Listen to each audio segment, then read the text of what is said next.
CPB를 터미네이팅한 어떤 직후에 이제 그 일련의 그 시퀀스들을 지금 말씀을 드리고 있는데, 이 부적절한 이제 바소 다일레이션이 이제 이 CPB 이후에 이제 위닝 이후에 이제 발생을 할 수가 있습니다. 뭐 여러 가지 원인들이 있을 텐데, 이 부적절한 이제 바소 다일레이션의 경우에는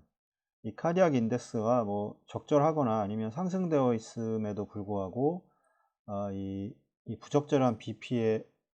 이 적정한 BP를 그 어치브먼트 하는데, 이게 이제 막을 수가 있다고 이제 이렇게 방해를 할 수가 있다고 이렇게 얘기를 합니다. 그거에 대한 이제 어떤 원인들은 이 그 수술 전에 이제 그 환자가 그 복용을 하고 있었던 어떤 프리그이지스팅 이제 메디케이션, 그 기존의 어떤 약들일 텐데, 이 칼슘 채널 블로커라던가 엔지오텐신, 커버팅, 이제 엔자임 이니비터, 그 AC 이니비터라고 우리가 얘기하는 이런 약들을 이제 그 먹고 있었던 경우에 이제 혈압이 그 이제 저하가 바소 다일레이션이 이제 일어날 수가 있는 거고, 그다음에 이제 어떤 일렉트로라이트의 이제 어버노말리티가 있는 경우에도 이제 혈압의 저하가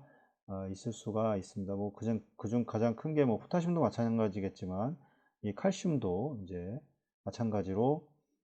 이제 혈압이라던가 이런 이제 컨트랙틸리티를 이제 여러 가지 원인으로 인해서 혈압이 이제 저하될 수 있는 거고, 그다음에 엑시드 베이스가 이제 그 폐하가 이제 그 디스터번스한 경우, 이제 정확하게 그 정상 범위에 있지 않은 경우에도 그 혈압을 바소 다일레이션의 이제 문제로 인해 혈압 저하가 이제 발생을 할 수가 있습니다. sepsis도 마찬가지로 이제 어떤 폐혈증이 이제 생긴 경우에도 혈압은 떨어지게 되고, 그 카디악 아웃풋은 이제 엄청 증가되어 있지만 이 혈압은 이제 올라가지 않는, 뭐 우리가 알고 있는 바소 이제 플레직 이제 신드롬 같은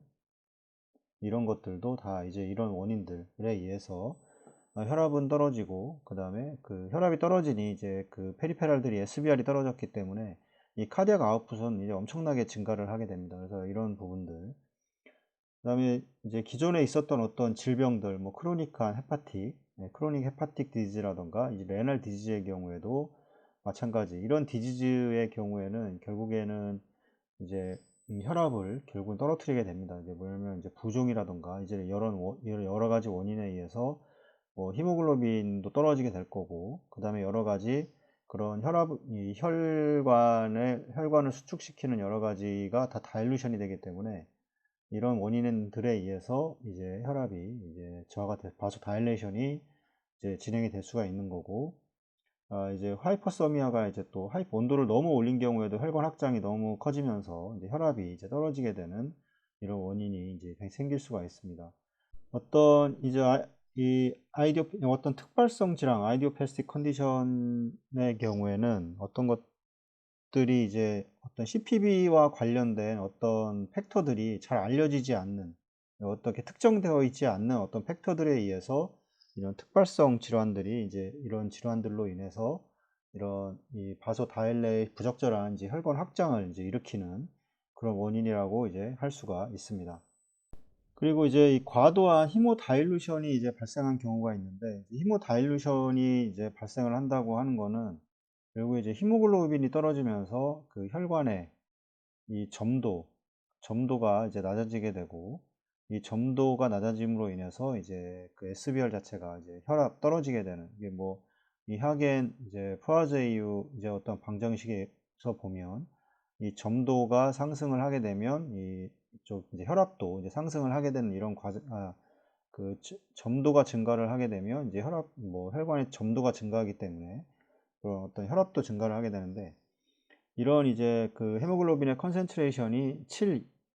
7이거나 그 이하인 경우에 이제 보통 한 21%로 따지면, 헤마토크리스로 따지면 21% 이하인 경우 이런 이제 과도한 이제 바소 다일레이션, 혈압 저하가 이제 발생을 이제 할 수가 있습니다.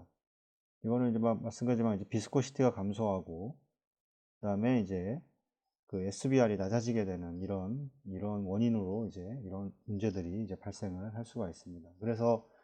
이 과도한 이제 헤모다일루션으로 인해서 CPB 중에는 이제 언제든 얼마든지 이런 부분들이 항상 일어날 수 있는 그런 찬스가 있기 때문에 그 뭐 혈액을 사용한다던가 뭐 혈액을 사용하기 전에 여러 가지 뭐 그 리트로그레이드 오토로스 프라이밍이라던가 이런 걸 통해서 이제 프라이밍을 이제 줄일 수 있는 그런 여러 가지 이제 조치들을 좀 취해주면 이런 것들을 이 히모글로빈의 이제 저하로 인한 이 바소 다일레이션을 이제 좀 줄일 수 있는 그런 조치가 될 겁니다. 뭐 이런 상황에서의 어떤 매니지먼트들은 뭐 여러 가지를 포함하고 있을 텐데 이제 바소 컨스트릭터를 사용을 하는 겁니다. 뭐 페닐레프린이라던가 뭐 바소프레신 아니면 노르에피네프린 이런 것들을 사용을 해서 이제 적정한 이제 이거는 뭐 최소한 CPB 중에도 뭐 바소프레신은 뭐 거의 잘 사용되지 뭐 저는 써본 적이 없는 것 같습니다. 근데 이제 페닐레프린이라든가 보통 이제 노르에피네프린을 사용을 해서 이 CPB 중에도 이제 적정한 혈압을 유지할 수 있도록 이제 노력을 하게 되고 만약 히모글로빈이 낮다면 뭐 이때는 뭐 그 레드 블러드 셀 이제 RBC를 이제 트랜스퓨전해서 그 사용을 하게 돼야 될 겁니다. 만약에 사용하지 못하는 경우에는 뭐 또 다른 방법을 찾아봐야 될 겁니다. 뭐 히모필트레이션을 통해서 더 농축을 시켜준다던가 이제 수분을 제거를 해서 이런 방법을 통해서 이제 매니지먼트를 이제 실행을 이제 해 주어야 합니다. 보통은 이제 동시에 다 이제 실행을 해야 될 겁니다.